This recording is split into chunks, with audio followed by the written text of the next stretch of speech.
This is the last sermon of the spiritual health series. We've been speaking from 4 weeks ago, starting with the 3 stages of resurrection, also receiving God's grace. That was by Dr. Mari Curry. And last week, if you guys remember, we shared on the spring cleaning your heart. I talked about the importance of spring, and then we went to how to clean your home using the Kondo method. And then finally, it was about how do we clean our own hearts based on our... What's wrong? Okay. How to spring clean our hearts based on Abraham's course. But today, I'm going to be sharing on the science of spiritual growth. This is one of my favorite topics because it's one of the things that I feel the principle makes explicitly clear on a topic that's not so easily understood. So, how do you measure spiritual growth? Have you ever thought about that? I don't know about you, but I like measuring things. So I could probably tell you exactly how many times I washed the dishes this year so far, But the challenge is, it's not so easy to measure spiritual growth. Physical growth, on the other hand, is relatively easy to measure. Actually, my daughter, she's 16 now, and almost every morning she comes up and she stands right next to me like this. And she's trying to see how soon she can be taller than me. So I'm happy for her growth, but I keep telling her, we'll see. So the challenge with the spiritual growth is not as easy to measure, right? And so, but fortunately, as I mentioned earlier, the divine principle does have a clear way of guiding us towards that. So let's start with some definitions. So first is spiritual, relating to or affecting the human spirit or soul as opposed to material or physical things. Okay, so that's spiritual, relating to or affecting the human spirit or soul. And growth, become larger or greater over a period of time. Increase. This last part was interesting, progress to maturity. So, if you were to combine what it means to spiritually grow, it's basically about the maturation of your soul. And another way to express that is, based on the divine principle, is expanding your capacity to love. That's what spiritual growth is your ability to be able to love others. Okay?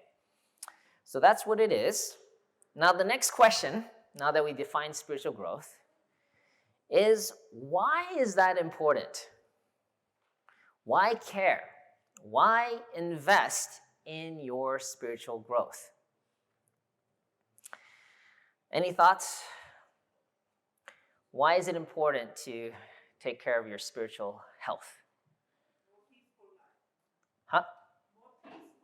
More peaceful life, yes, definitely. The more you grow spiritually, you'll find more peace and fulfillment. Any other reason? Your spirit lasts forever. Okay, so it's important to invest in something that's going to last forever. Actually, on that note, why don't we start with the first point then? You got it. It's for your eternal life. Actually, God designed us to have both a physical body and a spirit self. The thing about the physical self is it's kind of like training ground or kind of the body is used to allow our spirit to grow so that after our physical body passes, our spirit continues in eternity. So in one perspective, the whole point of your life is for your spiritual growth. So it's really important that you invest in it. But let's read this quote. It's from the DP, Divine Principle, page 50. It is not God who decides whether a person's spirit enters heaven or hell upon his or her death. It is decided by the Spirit himself. Those who committed sinful deeds while on earth become crippled spirits who are incapable of fully breathing in the love of God. So this passage is very profound. Many times, and even in comics and movies, it's like you live your life, and if you're good, then you go to heaven. If you're bad, you go to hell. And there's this concept of a God of judgment that basically says, okay, yeah, you didn't do well in school. No, they don't care about school. You didn't love your wife, or you didn't, do this and that, and then you checks and balances, and okay, you can get into heaven. Or sorry, gate number 2, right? But the reality is, according to principle, it's not God that determines where you go. It's actually your own spirit. That depending on your level of, or your capacity to love, you naturally go to where you feel most comfortable. And if your spirit is really small or closed, you actually don't feel comfortable in the realm of God's love. And so you choose to go into a darker space. On the other hand, if you've really expanded your heart to grow, then you're actually more free in spirit world to go wherever your heart feels comfortable. That's why it's so important that while on earth, we invest in our spiritual growth so that we are free in the spirit world to go wherever we like. Okay, so some of you may be like, okay, that's kind of pseudoscience, that's after my death. What does that got to do with benefiting me, right? So, here's another reason. Invest in your spiritual life so that you can be less annoying to your people around you. Have you ever been around immature people? Anyone? Don't look left or right. Just straightforward. When you're mature or when you're growing, then you naturally become a joy and a blessing to those around you. But when you're spiritually stagnant, or we're spiritually dying, then it becomes a real burden to those around you. So I would say, for the sake of those who you care about, that live with you, that are associated with you, invest in your spiritual growth so that you can really be a blessing to those around you. But one final reason, which I think people can relate with, is invest in your spiritual growth for your own happiness. Okay? While on earth. So you don't even have to wait till heaven, or you don't have to wait till after you die. Here on earth, it's important to invest in your spiritual growth for your own happiness. Let me explain a little bit more. Here's an image. I asked this question last week, but how many of you have felt spiritually dead or weak before? Like spiritually weak, dying. Okay. Now, you may wonder how you got into such a state, right? But I've experienced many different ways in which you can actually experience spiritual weakness, one of which is being a couch potato. Anyone guilty of being a couch potato? Do you know what I mean? Okay, we have some vegetables here. That's good. Couch potato means you literally sit like a vegetable, like a potato on the couch, and you don't move. And all you do is like watch TV. Yeah, that's what you call a couch potato. So whenever I've experienced this too, when I either like binge on Netflix or play on video games all day, or different things where you're just consuming and not really being contributory in life, then you can really get yourself in a spiritual quagmire, or just spiritual stickiness, I would say. Anyone know this guy? He's like a great example of spiritual confusion. He just has this general lack of purposefulness, and you can tell that he's also very struggling with life most of the time. And this is kind of an example of when you're not spiritually clear or growing, you kind of experience being Homer. Okay, but fortunately there is a science, and I'm going to go through some basics for you guys. This is really cool. So human beings, both, as I mentioned this before, have both physical and spiritual selves. Don't worry, I'm going to go through this relatively quickly. I know many of you studied this before. But as you can see in the image, human beings are kind of a central position. We can relate with the whole physical world, but we also have a spiritual world. That's actually what makes us different from animals and all things. We actually have engagement to the spirit world. Now, here's the key. The bottom over here on the green is the physical self, which has both a mind and body, and the red part is spiritual self, both spirit body and spirit mind. So you know how the physical body, in order for the physical body to be healthy and for it to grow, you need elements like air and sunlight, and you also need things like food and water, where you have to work to obtain. The thing is, it's the same for our spirit self. We do receive life elements that are freely given, like God's love and truth. It's like air and sunlight. It's available to us. Just by being in nature, we kind of can experience God's love and truth freely. However, the key here is there is this thing called vitality element. These are things that we actually have to work to obtain. Similar to food and water. You can't just sit there and food and water come to you, right? Well, I don't know, some of you may be just like, Ma, feed me, right? But most of us have to go and get our own food or get our own water. Same thing with our spirit. We need to obtain these vitality elements in order for our spirit to grow. The reason why we feel spiritually weak or dead is because you haven't been eating your vitality elements. Does that make sense? Right? It's kind of like your spiritual nutrients. You haven't been gaining those, and that's why you feel spiritually weak.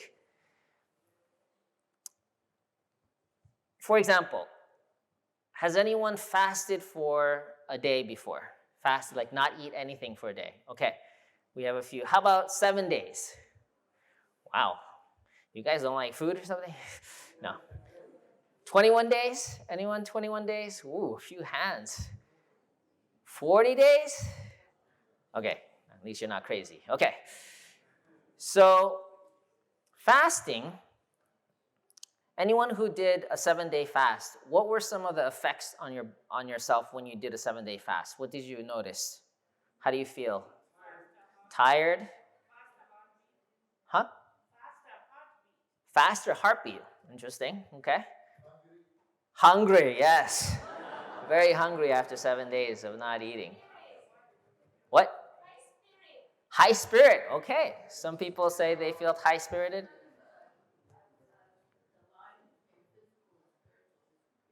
Right. You start to the spirit and physical life seems to blur, kind of blend. Anyone experience feeling cold? Cold, right? It's less, when you have less nutrients in your body and your bloodstream, you can also feel a little bit more cold. Anyway, it's kind of like when you don't eat any food for 7 days, your body actually feels weak, right? Similar to that, your spirit, if you're not getting your vitality elements, you're going to feel spiritually weak. Does that make sense? So it's really important, just as we obtain our physical food on a regular basis, we need to consume spiritual food on a regular basis to keep our spirit happy and healthy. Okay? So this is really important. And then one other thing is, let's say you do eat, but what you eat also matters. Does that make sense? So your physical body, if you eat good, healthy food, your physical body is going to be healthy. If you eat sweet, fatty foods, oh, it tastes so good, but your physical body will not be happy long term. Same thing with your spirit self. There are certain things for your spirit that initially it's stimulating, but if you keep consuming that, it's not healthy for your spirit. Does that make sense? So it's really important what you consume spiritually to keep your spiritual body and spiritual self healthy. Here's another image. This is from the DP, not the image, but the words. Good or evil in the conduct of the physical self is the main determinant of whether the spirit self becomes good or evil. The spirit self can attain perfection only during a person's earthly life. So I've been saying this over and over, but what you consume, not physically, but spiritually, determines how your spirit feels and grows. Okay, so the key question is, how do you obtain these precious vitality elements? Anyone have an idea? How do you get the? Serving others, okay. Good. Any other examples? Dishwashing, yes. Yes. You do get vitality elements from washing dishes. Actually, more than the act of doing the dishes, which does count, you do get some points there, but the heart with which you do the dishes gives you bonus points. In fact, if you were to do the dishes with resentment in your heart, why do I have to do this? Then you get minus points. Yeah. So it's really important that as you're doing these acts of goodness, kindness, that you do it with the right heart. That's what actually gives you the vitality elements. Any other examples of how you can obtain these vitality elements? Hundoke. Okay, very good. Hundoke, or reading, engaging in God's word, scripture. That's another great way of gaining vitality elements. Any others? Yes. Pray. Right. Prayer. Praying to God, really reflecting, going deep. This is another way to get vitality elements. Now, there's many different examples. But the question is there a science behind this? Is there a method to this whole system of gaining these vitality elements? There is. And here it is. Okay? Oh, this slide is kind of mixed up. Sorry. Okay. So the key to spiritual growth and gaining vitality elements is basically it's when you exercise your heart. Okay? And then basically your heart is this impulse to seek joy through giving and receiving God's love. And surrounding your heart is your mind. Imagine there's like a donut around your heart. And then this donut has three main functions of the mind. Those three main functions of the mind are emotion, intellect, and will. Our emotion, our intellect, our will, these are the three main functions of our mind. And when our heart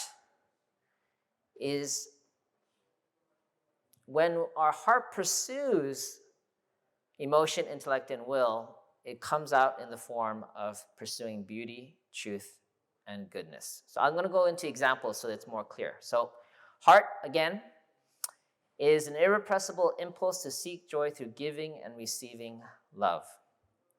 Every one of us has heart. Believe it or not, each of us have this impulse to seek joy through giving and receiving love.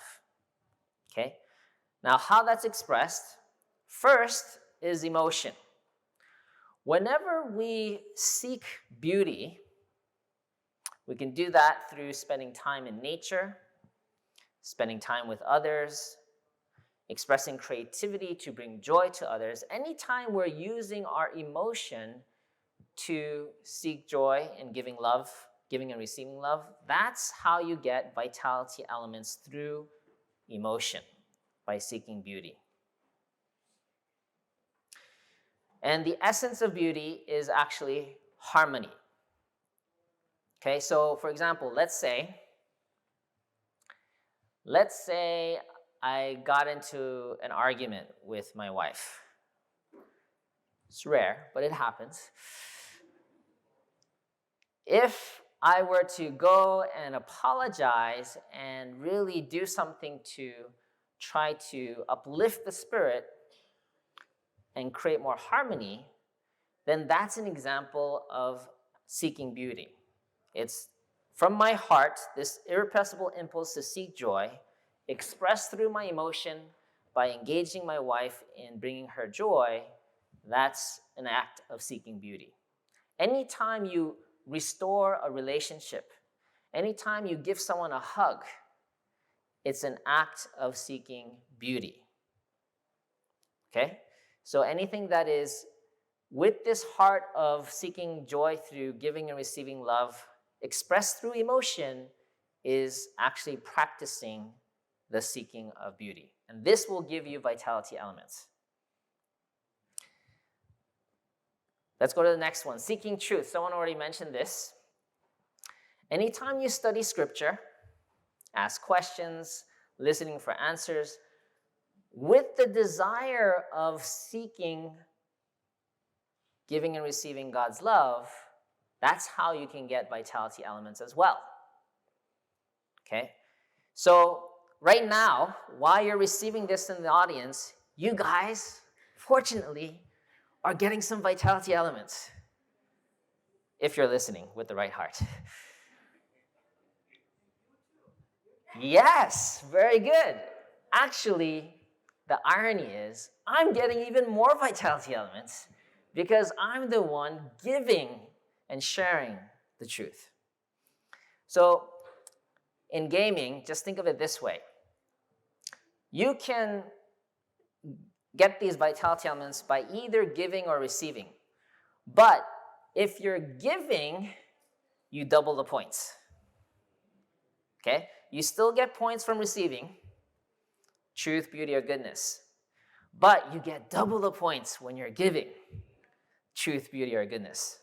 Okay? So for those who want spiritual life hack, give. Finally, seeking goodness. Deciding to do the right thing, helping others, contributing to a better society. Anytime you serve others, someone mentioned that, you actually get vitality elements. Okay? So if you feel weak, spiritually weak, then one of the fastest ways to feel spiritually alive again is to serve others. Does that make sense? Okay. At least one person understood. Okay, so, I don't know, maybe I'm more excited about this than others, but there is a science behind this, and okay, maybe let me give one more example to help illustrate this for you guys. Anyone here like playing video games? Okay, maybe this isn't the right audience. Maybe online. People who are watching online might relate with this. How about anyone like RPG games? Does anyone know what RPG is? Okay, definitely not the right audience. Okay. RPG stands for role-playing games. Role-playing games, where you're kind of the main character, and then you're the hero, and then you have to like fight the enemies, you get more experience, and you get weapons and equipment, and you increase your hit points and magic points and all that kind of stuff, right? Okay. So it's kind of like that. When you have spiritual, like, I wish it was this easy, but basically, when you do acts of kindness, when you pursue truth, beauty, goodness, and grow your heart, it's like your spiritual character is leveling up. It's getting extra vitality points, and then you actually level up and become a stronger human being. And that's kind of what the science of spiritual growth can allow us to do, is consciously make effort to grow our spirit selves. Okay, moving on. Here's a quote from Mother in the book Mother of Peace. Evil is acting for selfish gain, whereas goodness is to serve others and let go of the memory of having done so. When we give and forget, true love flourishes. Okay, we're coming to a close soon. So question is, okay, this is all nice and good, but how do you know if you're getting vitality elements? You feel happy. Okay, that's a good sign. Okay, when you're getting vitality elements, you definitely feel happy. You smile more. Okay, that's good. Smile more, feeling more happy. Yeah, unfortunately, there isn't like a sound that happens when you get vitality elements, you know. It's not like video games where like da da da, or like you don't get that. However, whenever you get vitality elements, there is a physical feeling that you do get. I don't know if you've experienced this, but there's this warm, fuzzy, tingling sensation that comes through your body. Anyone? Yeah, some people are nodding their head. So when you sincerely like serve someone and you see the kind of impact that it makes on them, then you get that. Or when you're sharing the truth or you're receiving the truth and you connect to God's heart, then you also can feel this warm, tingly sensation, right? That's a clear sign of you obtaining vitality elements. So anyway, that's one thing that I've noticed through doing that. One more clue. If you're gaining vitality elements, whatever you're doing naturally grows and multiplies.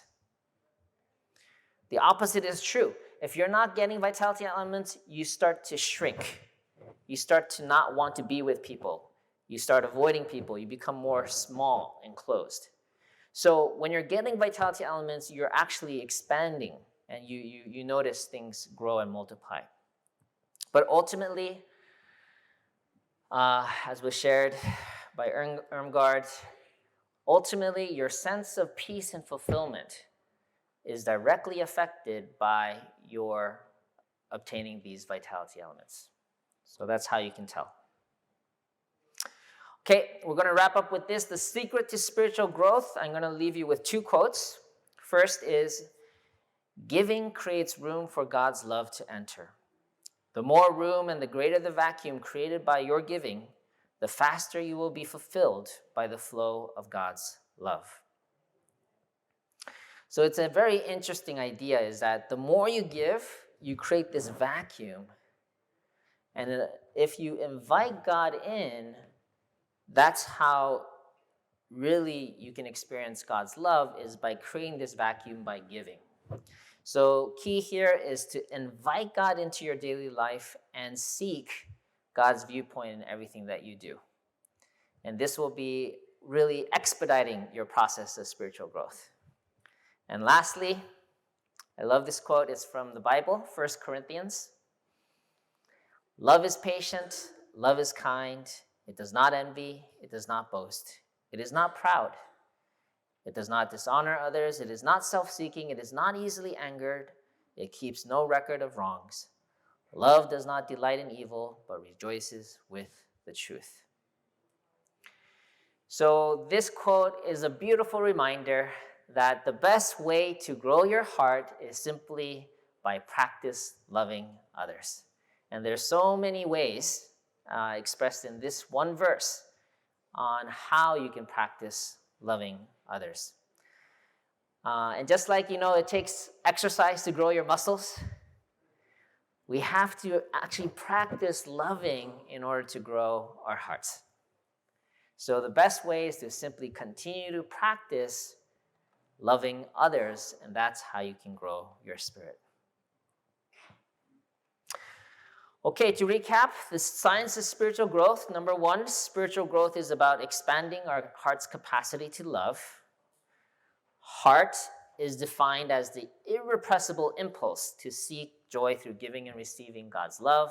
And finally, we can grow our heart through pursuing these three elements of beauty or harmony, truth, and acts of goodness. So in conclusion, it is springtime, and this whole month we've been talking about spiritual health. Also, this is a time where we've received special grace. So I really want to encourage everyone here to practice this science of spiritual growth.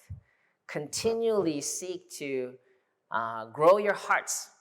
Practice growing your hearts through creating more harmony in your relationship, through sharing and studying the truth, and through continually serving and caring for others. And if we do that, then we can surely feel more joy in our life. You'll be able to make more joy for those around us that you care about. And ultimately, I think God will be proud of you and happy. Just like any parent, right? If your children are growing, you feel so happy. Same thing. God feels happy when he sees us continually growing in our spiritual life. So let's definitely do that. And again, by doing so, our community will be such a blessing upon those who participate. And we can be a great representation of God's love here in our community. So with that, have a happy week, and let us continue to grow our spirits and be healthy. Thank you very much.